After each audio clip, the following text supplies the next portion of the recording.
friends and fighters, let's jump into it, shall we? Yeah? The Guardian is reporting that U.S. scientists are set to send aerosol injections 20 kilometers up into the Earth's stratosphere in the world's biggest solar geoengineering program to date to study the potential of a future tech fix for global warming. This is gonna be great, folks. We'll just pump crap into the atmosphere to stop the sun from working. What could go wrong? The hubris of us to think that we could just keep exploiting and polluting the world and then just keep creating just crazy shit to save us and there won't be side effects. How do you not know this is a catastrophe? There's 2,000 years of scientists, at least, in their graves right now going, no, bad idea. Sure, if we did it perfectly, maybe it could work. But when was the last time we did something perfectly? We get everything wrong until we have no other choice but to get it right. That's what we do. Elon Musk is considered really smart, right? And he's blowing up a rocket every week. Every time you turn on the TV, it's one of the smartest men on the planet ducking from rocket pieces as they rain down on his head. I'm not saying it should stop. I'm just saying we get stuff wrong a lot. And if we start geoengineering, we're gonna be a giant block of ice by Christmas time, all right? The last words of humanity are gonna be, do you feel a chill? My nipples are hard. The $20 million Harvard University project will launch within weeks and aims to establish whether the technology can safely simulate the atmospheric cooling effects of a volcanic eruption. Future tests could involve seeding the sky with aluminum oxide or even diamonds. I love the idea that rather than maybe stop filling the skies with carbon dioxide fog of death and getting the psychopathic oil companies to fucking quit it, the easier thing is to engineer the whole planet's atmosphere by pumping ash and aerosols and cigarette butts and whatever you got miles up into the sky. That's the easier thing than telling Rex Tillerson to put his cock back in his pants and stop fucking the planet, man!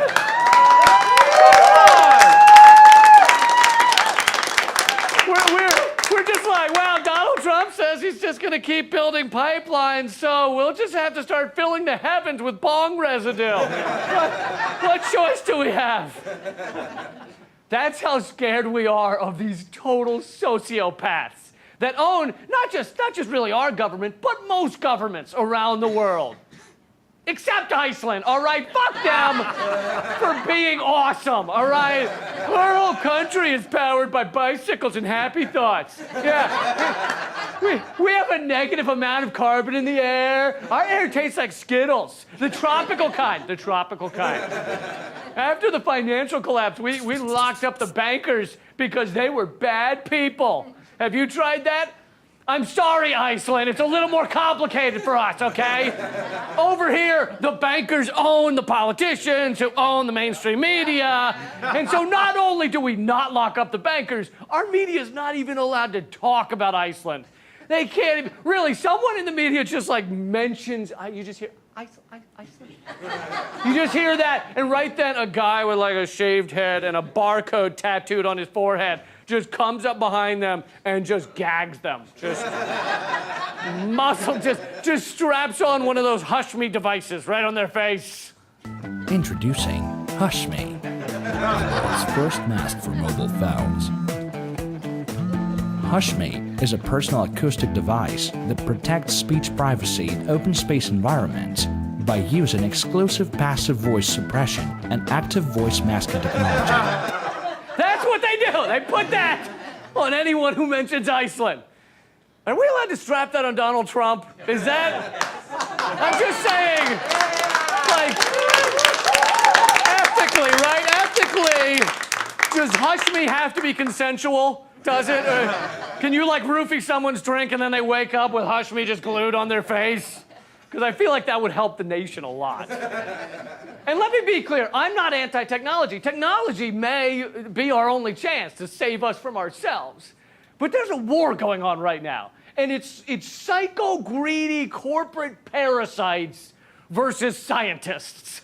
It is. It's the Exxons and the Chevrons of the world running around destroying everything, and then the Neil deGrasse Tysons just trying to clean it up. They're like, I don't know, man. I don't know.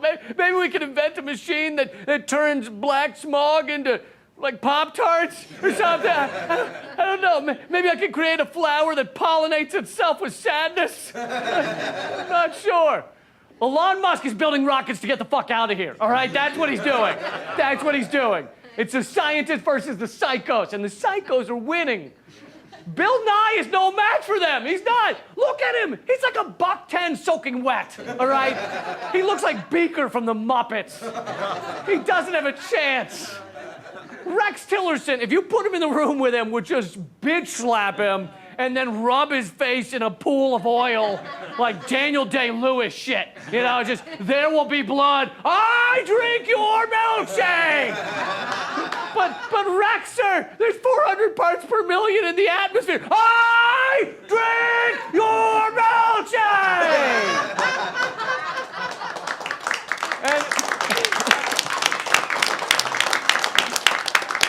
And by the way, I know I'm gonna get like 30 emails from people going, Lee, I can't believe you don't know that chemtrails are already in the sky and the Illuminati has been spelling out kiss my ass in the clouds with menstrual blood, all right? They just put it into the clouds.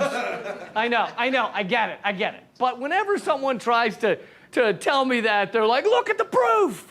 And it's a link to a blog written by like a 12-year-old with some clip art from 1998. You know, it's the paperclip with eyeballs comes out, and he's like, it looks like you're trying to read about chemtrails. Can I help? For some reason, I'm still a little skeptical. But, so where is the mainstream media on this, on climate change? Are they all over it? As 40% of honeybees died last year, and we've lost half of our wildlife over the past 50 years, and 2/3 of the Great Barrier Reef died last year? Is our mainstream media covering the death of our planet due to corporate extraction and ravenous capitalism? No, they're not. And I realize some of those articles I just mentioned are from mainstream media, but I'm not talking about a little article here and a little one there. I'm talking about repeated, urgent exposure. Coverage of climate change actually went down last year.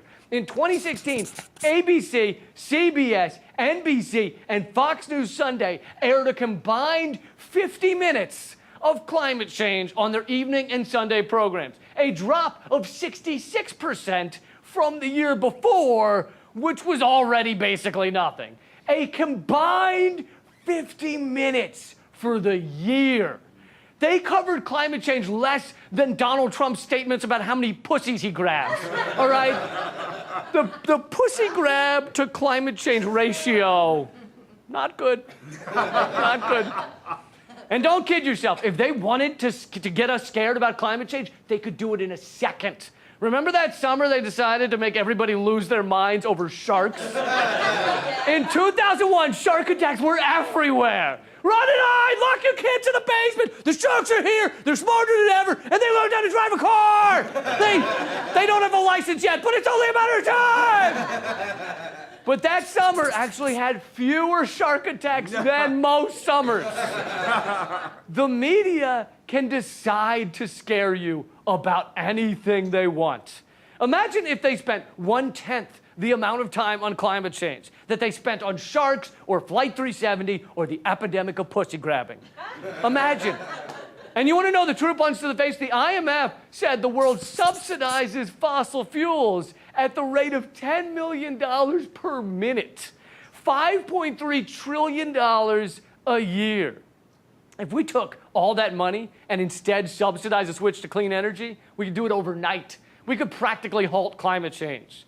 But instead, we're going to pump the sky full of diamonds. Oh, this is going to be great. We're drinking lead, we're breathing diamonds, Well, as our environment collapses, at least our shit's gonna sparkle.